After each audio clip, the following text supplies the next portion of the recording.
My name is Claire Bennett. I was 32 last December, and Christmas had always been the one day I forced myself to believe my family still loved me. My mother, Diane, died 4 years ago. Cancer took her slowly, the way it takes people who don't deserve it. 8 months after the funeral, my father remarried a woman named Vivian, a real estate broker with a sharp smile and sharper opinions about who belonged at her table and who didn't. I never belonged. Not really. Not since the day she moved into the house my mother had decorated. The house my mother had chosen every curtain and floorboard for. This Christmas, I drove 3 hours from Portland to Seattle, telling myself it would be different this year. My father had sounded warm on the phone. "Come home, Claire. It's Christmas." I wanted to believe him more than I wanted to protect myself. The house looked the same from the outside. The wraparound porch, the wreath on the door, the warm light spilling from the windows.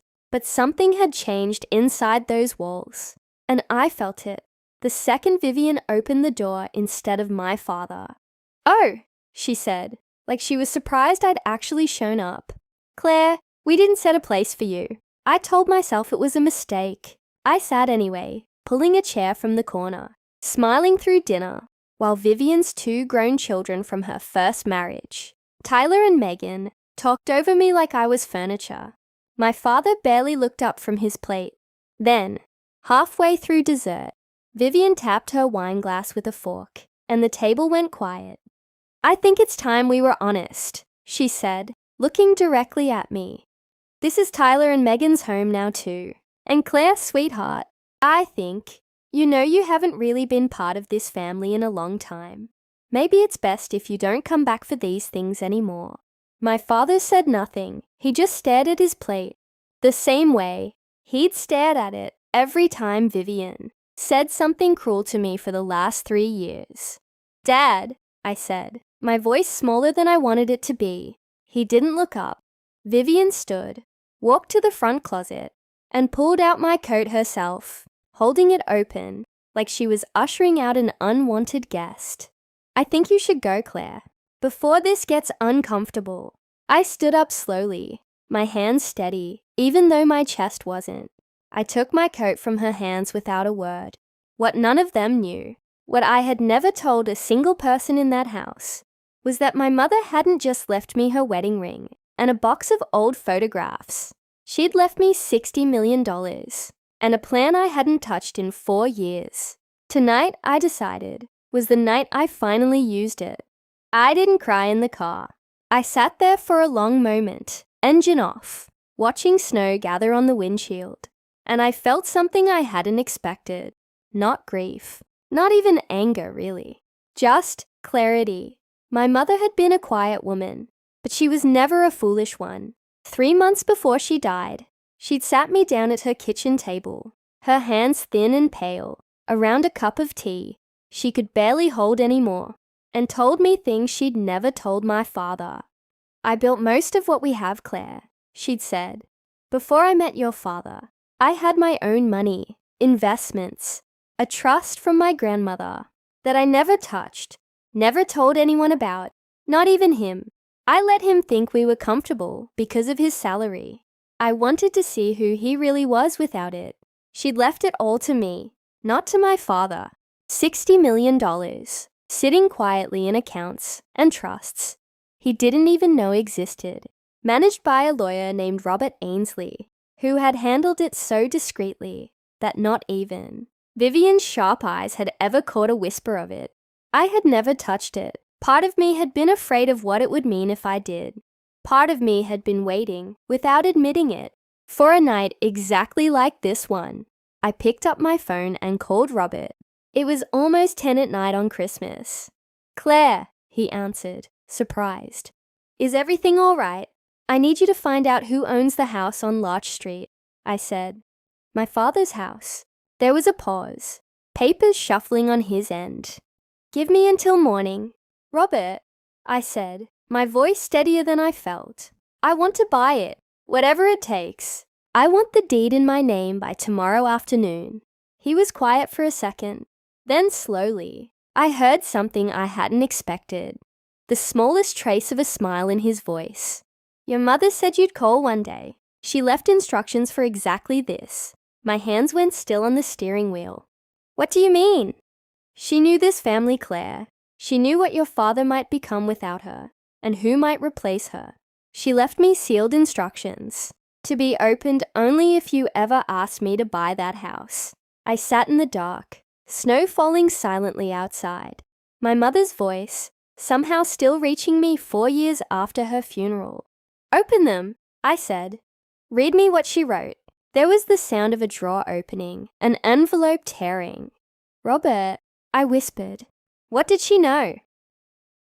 Robert cleared his throat, and I could hear the paper trembling slightly in his hands, even through the phone. Claire, he read, if you're hearing this, it means Vivian finally showed you who she really is, and your father let her. I'm sorry I couldn't spare you that. I tried to leave before I got sick, but I ran out of time. I closed my eyes. My mother's words, settling over me like a blanket I hadn't known I needed. I know you'll want to be angry at just her. Don't be. Your father chose comfort over you, again and again, long before Vivian ever walked through that door. I watched him do it while I was alive, and I have no doubt he kept doing it after I was gone. I forgave him for a lot of things, Claire. I won't ask you to. Robert paused. There's more. Do you want me to keep going? Yes, I said, my voice barely above a whisper. The house on Larch Street was never really his. I paid for it outright the year we married, though he never knew that either. I let him believe his salary covered it because his pride needed that more than the truth ever did. The deed has been sitting in a shell trust under my name, then yours, for 4 years, waiting. Buy it back properly, Claire. Make it legally, unquestionably yours. And when you do, I want you to walk through that door one more time, not as the daughter they forgot to set a place for, but as the woman who owns the roof over their heads. I sat frozen in the driver's seat, tears finally slipping down my face, not from sadness, but from something fiercer. There's a final line, Robert said quietly. She wrote it just for tonight, in case this is exactly how it happened. Read it. Don't do this out of revenge, sweetheart. Do it because you finally understand your own worth. And then change the locks. I laughed, a short broken sound between a sob and something like triumph. Robert, I said, wiping my face, sitting up straighter behind the wheel. How fast can you have the paperwork ready? Your mother anticipated everything, Claire. The offer letter, the funds transfer, even a locksmith on retainer who's used to short notice. I can have the deed transferred by 10 tomorrow morning. Do it, I said. All of it. I looked one last time at the house glowing warm and golden behind me, Vivian's silhouette moving past the window, laughing with her own children in the home my mother had built and I now legally controlled. And Robert, I added, my voice steady for the first time all night. Make sure Vivian's the first person the locksmith calls tomorrow. I barely slept that night. By 8 the next morning, Robert called to confirm the transfer had gone through. The house on Larch Street, every brick, every floorboard my mother had once chosen, was legally mine. I drove back to Seattle, with the December sun cutting sharp and cold through the windshield, my hands calm on the wheel, in a way they hadn't been in years.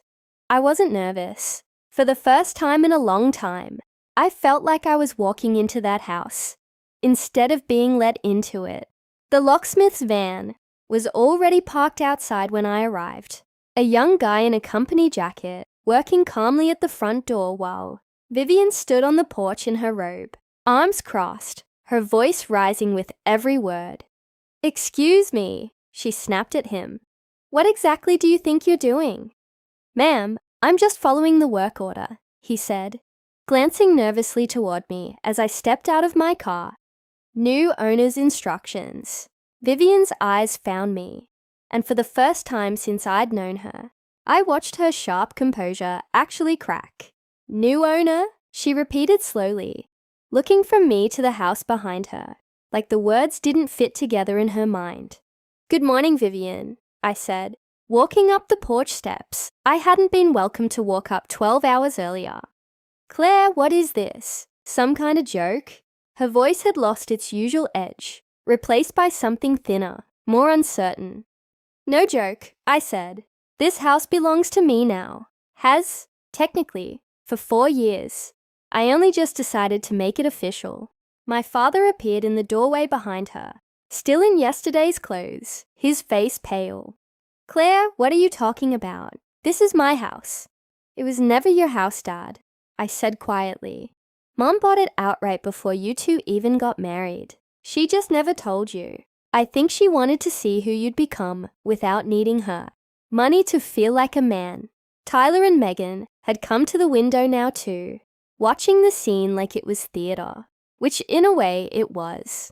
You can't just, Vivian started, but I held up a hand, and something in my face must have stopped her, because she actually went silent. I can, I said. I already did.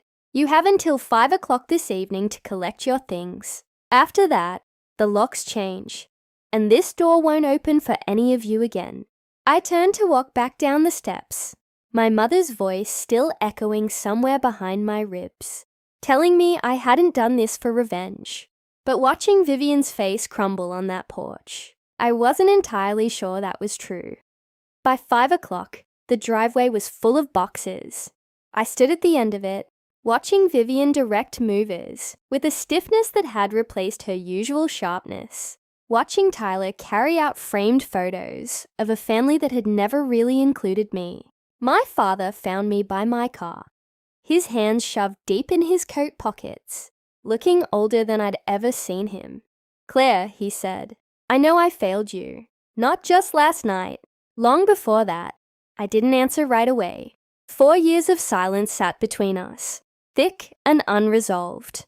Mom knew, I said finally. She knew exactly who you'd become the second. She wasn't here to hold things together. She wrote it down, Dad. She saw it coming before either of us did.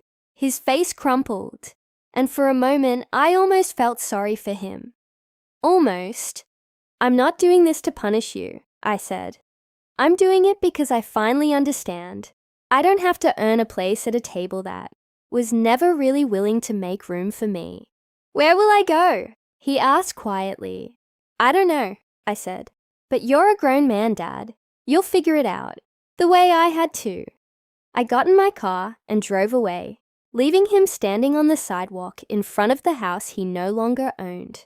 The house my mother had quietly protected for me, long before I understood I'd need it. 2 months later, I turned the house on Larch Street into something new.